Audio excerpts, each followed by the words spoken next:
A group of lions play near an old garbage dump in the middle of the South African jungle. A big plastic box that used to hold cooking oil moved in front of the lions. The young male lion bowed his head to sniff and then stuck his head inside the box to look around. The smell of old food made it try to look inside, but its head was stuck deep and couldn't come out, along with the small mouth of the sharp, hard plastic box that was around its neck. It made it fight in fear. Even though it roared, shook its head, and rolled around on the dry ground, the box wouldn't come out. At first, the lions just watched. Since they didn't know how to help, they went back to playing. It ran around the group, hitting rocks and branches in the hopes that something would help move the box. Its neck hurt and got stuck more each time he rammed it. Finally, in pain and fear, it broke away from the group and ran into the dark, dense forest. It began to wander randomly for days because it couldn't see or eat. It was hard at first, but over time, it just walked like a ghost with nowhere to go. Its body got thinner and thinner every day, and its ribs could be seen sticking out from under its dry, hard skin. The golden hair that it used to have was now gray and falling out in spots.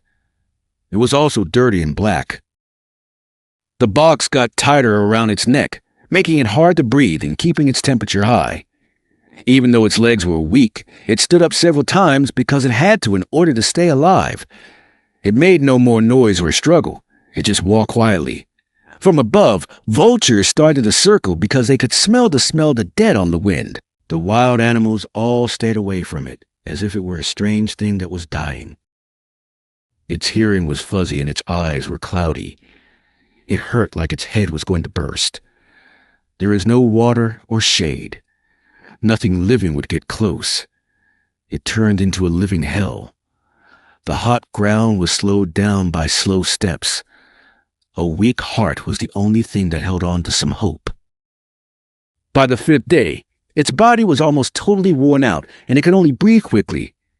After that, it slowly left the bush and went to a place it had never been before. It smelled like people, tar, and something else that wasn't like the wild world it was used to. It went straight across a broken fence near the edge of the reserve and onto a paved road near a neighborhood. The wildcat came into contact with people for the first time in its life. It wasn't to hunt, but to get help. 2 tourists, Jason and Amara, were walking back to their hotel when all of a sudden they saw something cross the road in the middle of it. When Jason saw that it was a lion with a box over its head, he slammed on the brakes. Amara screamed in fear, but she knew right away that the animal wasn't charging. It was just falling over. Its fur was patchy and its bones were sticking out. It looked like it was about to fall over when it moved. The tour guide told Jason to be cool, so he took out his phone and called the park's emergency number. Amara carefully put the cake and water bottle on the side of the road, staying out of the way so as not to scare anyone. The operator told the guards that they were on their way and told them to mark their spot and stay away from people who were close by. Jason put his white shirt on a tree branch by the road as a sign that was easy to see. There was a lion lying on the side of the road, gasping for air. Amara held Jason's hand and never took her eyes off of it. It could no longer take any more pain. It was either waiting for someone to save it or giving up and accepting the end. After about 30 minutes, a Forest Service truck with Ruben and Tabo, 2 guards, got out. They quickly got out of the car with a big iron cage, stun guns, nets, ropes, and other things.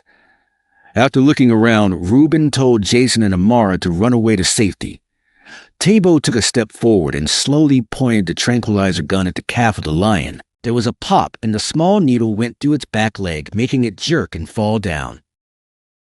As both guards got closer, they checked the person's breathing and neurological response to make sure the drug had worked. There was a strong smell coming from the box, which was covered in dirt and sand. With care, Ruben cut off each layer of hard plastic on the lion's neck with his clippers.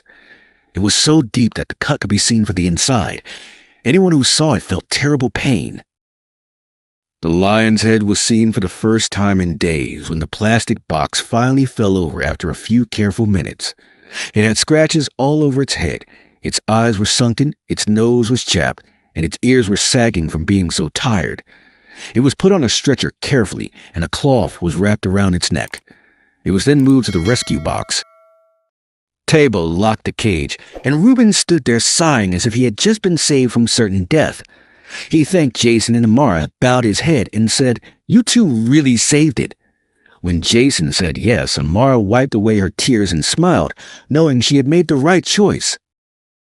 The pickup truck roared off with the lion in it, leaving a big hole in the ground. The lion slept soundly in its cage. Its chest moved slowly back and forth, like someone was holding its life. Because of brave and kind people, it had a chance to come back to life. A group of vets was ready to wait at the sanctuary's medical center. As soon as the car got there, the lion was taken to a separate room and put on a modern exam table with support equipment. To save the patient's life, the chief doctor gave them fluids, antibiotics, and drugs that stopped shock. The neck area was cleaned, the cut was stitched up, and antibacterial solution and soft gauze were used to make a bandage. They used a scraper to get rid of dirt from the fur and saw ulcers and slight liver damage. The lion stayed unconscious, but its vital signs got better. They kept an eye on its every breath and heartbeat after the first few hours and took turns staying by its side all night.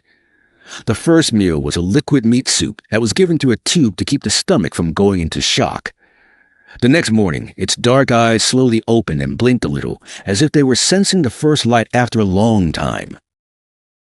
The monster that looked like it was almost dead came back to life, making everyone smile.